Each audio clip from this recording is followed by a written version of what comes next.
मी Sandeep Ingole, technical assistant Mahavitaran. तुमचं सर्वप्रथम dream take education या यूट्यूब चॅनलवरती मी सर्वप्रथम तुमचं स्वागत करतो. मागील व्हिडिओमध्ये आपण बघितलं DRDO चॅप्टर 11 याचा सविस्तर नोटिफिकेशन आपण बघितलेली आहे. आता आपण बघणार आहोत की त्यामध्ये अभ्यासक्रम काय आहे तो. तर आपण मागील पाहिलं आहे की यामध्ये एकूण 4 विषय आहेत. Tier 1 Tier 2 2 पार्ट आहेत आपल्याला एक्झामसाठी. Tier 1 क्लिअर केल्याच्या नंतर आपण एकाच 15 हा सेकंड एक्झामसाठी क्वालिफाय होऊ समजा. तर विद्यार्थी एकाच 15 ते बोलवतील. तर त्यामध्ये आपल्याला 4 विषय आहेत. पहिला Tier 1 ला 4 विषय आहेत. सायन्स, इंग्लिश, मॅथ आणि रिजनिंग हे 4 विषय आहेत. तर त्याची आपण सविस्तरपणे माहिती बघणार आहोत. तर सर्वप्रथम जो अभ्यासक्रम आहे आणि पेपर पॅटर्न आहे, म्हणजे पेपर पॅटर्न जो आहे त्यामध्ये आपल्याला 2 पार्टमध्ये दिलेले आहेत, Tier 1 Tier 2. तर Tier 1 आणि Tier 2 हे दोन्ही जे एक्झाम आहे ती त्यामध्ये आपल्याला निगेटिव्ह सिस्टीम लावलेली आहे त्यामध्ये. तर याची आपल्याला काळजी करायची आहे. तर आपण बघूया टॉपिक त्याचे. सर्वप्रथम आपण विज्ञान हा विषय बघणार आहोत. विज्ञानमध्ये जे चॅप्टर आहेत ते चॅप्टर कोणकोणते आहेत तेच त्यांची सविस्तर माहिती बघत आहोत. तर विज्ञानमध्ये आपल्याला 3 पार्ट आहेत, जसं की फिजिक्स झालं, केमिस्ट्री झालं आणि बायोलॉजी. तर सायन्स हा आपल्याला एकूण 40 क्वेश्चन आहेत आणि 40 क्वेश्चन हे 40 मार्काला आहेत. तर त्यामध्ये फिजिक्समध्ये येणारे टॉपिक, केमिस्ट्रीमध्ये येणारे टॉपिक आणि बायोमध्ये येणारे टॉपिक. तर फिजिक्समध्ये आपण पाहणार आहोत, म्हणजे टॉपिक कोणकोणते, चॅप्टर कोणकोणते ते लक्षात घेऊ आपण. तर युनिट अँड मेजरमेंट म्हणजे मापक, की आपण कुठली वस्तू कोणत्या मापानं मोजतो हे या चॅप्टरमध्ये असणार आहे. डायनामिक म्हणजे गतीचे नियम कोणकोणते आहेत ते याच्यात विचारतील आपल्याला. ग्रॅव्हिटी, गुरुत्वाकर्षण, ते बद्दल माहिती होणार आहे. वर्क, एनर्जी अँड पॉवर हा टॉपिक आपल्याला आहे. प्रॉपर्टीज ऑफ मॅटर म्हणजे पदार्थाचे कोणकोणते गुणधर्म असतात हे विचार आहे यामध्ये. त्यानंतर वेव्ज असतील, आपल्याला वेगवेगळ्या प्रकारच्या वेव्ज बद्दल विचारतील. साऊंड आहे, ऑप्टिक आहे, त्यानंतर हीट अँड टेम्परेचर आणि नंतर आहे इलेक्ट्रिसिटी म्हणजे विद्युत बद्दल आपल्याला थोडक्यात माहिती यामध्ये बऱ्यापैकी माहिती विचारणार आहेत. त्यानंतर आहे केमिस्ट्रीमध्ये काय काय आपल्याला मॅटर ऑफ टेट म्हणजे पदार्थाचे गुणधर्म त्यामध्ये विचारतील. ॲटॉमिक स्ट्रक्चर जसं काय कसं स्ट्रक्चर वगैरे कसं असतात ते विचारतील. पिरियडिक क्लासिफिकेशन ऑफ एलिमेंट हा टॉपिक एक्झामचा खूप म्हणजे यामध्ये जास्त प्रश्न आपल्याला विचारण्याची शक्यता जास्त असते पिरियडिक टेबल बद्दल. त्यानंतर मेटल, नॉन मेटल, सब मेटल हे विषय आहे, टॉपिक आहे. त्यानंतर side effect of organic compound हा विषय आहे केमिस्ट्रीमध्ये. त्यानंतर केमिस्ट्री इन डेली लाईफ म्हणजे डेली लाईफमध्ये आपल्या रसायनशास्त्रात काय इम्पॉर्टंट आहे ते आपल्याला यामध्ये विचारणार आहेत. आपण पाहिला आता फिजिक्स पाहिला, त्यानंतर केमिस्ट्री सुद्धा पाहिला. आता आपण पाहणार बायोमध्ये आपल्याला कोणकोणते टॉपिक आहेत. बायोमध्ये आहे टॉक्झॉनॉमी, त्यानंतर सायटोलॉजी, टिश्यू, त्यानंतर न्यूट्रिशन, त्यानंतर प्लांट विषय आहे, plant of morphology and physiology, त्यानंतर सिस्टीम ऑफ ह्युमन बॉडी, त्यानंतर आहे रिप्रोडक्शन इन ऑर्गॅनिझम, त्यानंतर जेनेटिक, त्यानंतर बायोटेक्नॉलॉजी, इन्व्हायरमेंट आणि इकोलॉजी. हे टोटल जे टॉपिक आहेत ते आपले विज्ञानचे आहेत. विज्ञानमध्ये एकूण 40 प्रश्न आहेत. 40 प्रश्न आहेत आणि 40 मार्क आहेत. त्यामुळे या टॉपिकमध्ये आपल्याला कुठलं काय विचारतील हे कन्फर्म नाही सांगतात, पण आपल्याला सर्व टॉपिक एकदम अतिशय चांगल्या पद्धतीने आपल्याला कव्हर करायचे आहेत. विद्यार्थी मित्रांनो, आपण विज्ञान मध्ये जे काही टॉपिक येत होते ते आपण सर्व सविस्तरपणे पाहिलेले आहेत. आता आपण मॅथ विषयी सविस्तर माहिती घेऊ की त्यामध्ये कोणकोणते टॉपिक आहेत, कोणकोणते चॅप्टर आहेत की जे आपल्याला करायचे आहेत. कारण की प्रश्न आपल्याला एकूण 40 आहेत. 40 प्रश्न असल्यामुळे आपल्याला यामध्ये भरपूर विचारणार आहेत.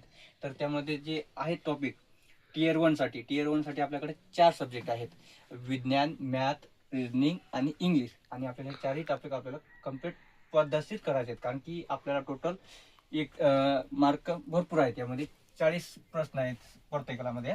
तर आपण ते कसे आहेत ते पाहू घेऊया. Number system, simplification, decimal and fraction, square root, cube root, indices and squat. LCM SCM म्हणजे लसावी मसावी, ॲव्हरेज आहे सरासरी, ratio and propagation, partnership, mixture, age, percentage, त्यानंतर सिम्पल इंटरेस्ट, त्यानंतर compound interest, profit and losses, discount, time and distance, ट्रेनविषयी प्रश्न येणार, बोट आहे, बोट अँड टीम, त्यानंतर टाइम अँड वर्क आहे, त्यानंतर जिओमेट्री आहे, एरिया, व्हॅल्यूम, अल्जेब्रा आणि ट्रिग्नोमेट्री. एवढे हे जे आहेत चॅप्टर हे आपल्याला मॅथमध्ये विचारणार आहेत. तर याचा आपल्याला अभ्यास एकदम पद्धतशीर करायचा आहे. म्हणजे एकूण 40 प्रश्न आहेत हे लक्षात घेऊन आपल्याला याचा टॉपिकवर आपल्याला पूर्ण अभ्यास करायचा आहे. आपण विज्ञान आणि गणित त्यामधले जेवढे काही टॉपिक होते की जे चॅप्टर होते ते पाहिलेले आहेत. आता आपण रिजनिंगमध्ये कोणकोणते टॉपिक आपल्याला 40 प्रश्न 40 मार्कासाठी कसे करायचे आहे, त्यामध्ये कोणकोणते चॅप्टर आहेत ते आपण डिटेलमध्ये पाहत आहोत.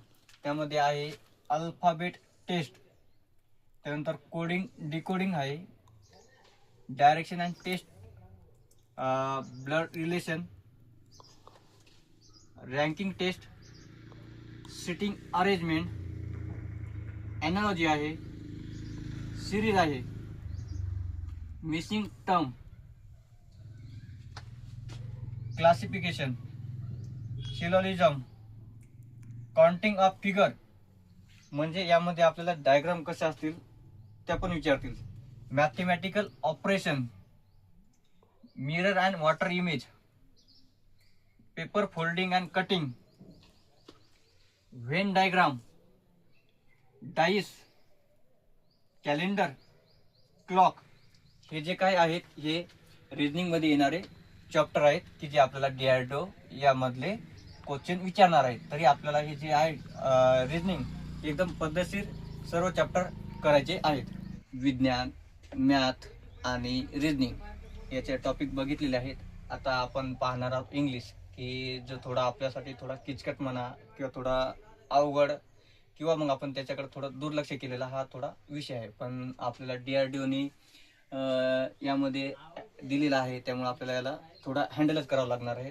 कारण की याकडे दुर्लक्ष करून आपल्याला चालणार नाही. म्हणजे यामध्ये 30 प्रश्न आहेत, 30 प्रश्न 30 मार्काला आहेत. त्यामुळे आपल्याला होईल तेवढं शक्य आपल्याला याला समजून घ्यावंच लागणार आहे. आणि जेवढे प्रश्न सॉल्व्ह करता येईल तेवढे आपल्याला करायचे आहेत. कारण यामध्ये अंदाजे टोले मारून जमणार नाही. निगेटिव्ह सिस्टीम आहे यामध्ये. निगेटिव्ह सिस्टीम ही 1/4 आहे, म्हणजेच 0.25 आहे.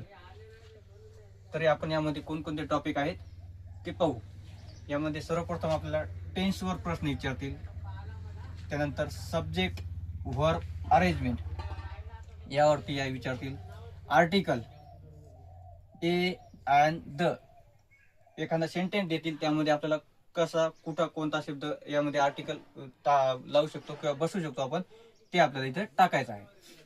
ऍक्टिव्ह अँड पॅसिव्ह वॉइस आहे टॉपिक, डायरेक्ट इनडायरेक्ट स्पीच आहे, नॅरेशन, प्रीपोजिशन विचारतील, प्रीपोजिशन, सिनोनिम्स, अनाटॉमीज, त्यानंतर आयटम अँड फ्रेजेस विचारतील, त्यानंतर वन वर्ड सबस्टिट्यूशन विचारतील, म्हणजे सेंटेन्स देतील त्याला एक वाक्य शब्दात काय म्हणू आपण असं विचारतील.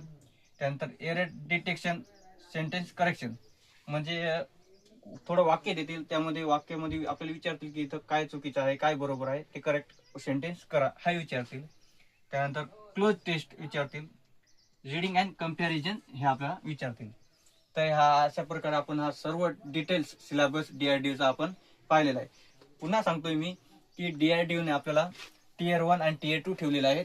Tier 1 क्वालिफाय झाल्याच्या नंतरच आपण Tier 2 ला क्वालिफाय होऊ. म्हणजे एकाच 15 Tier 2 साठी आपल्याला बोलवतील, Tier 2 साठी एकाच 15 बोलवतील आणि त्यामध्ये निगेटिव्ह सिस्टीम ही आपल्याला दिलेली आहे. Thank you for watching video.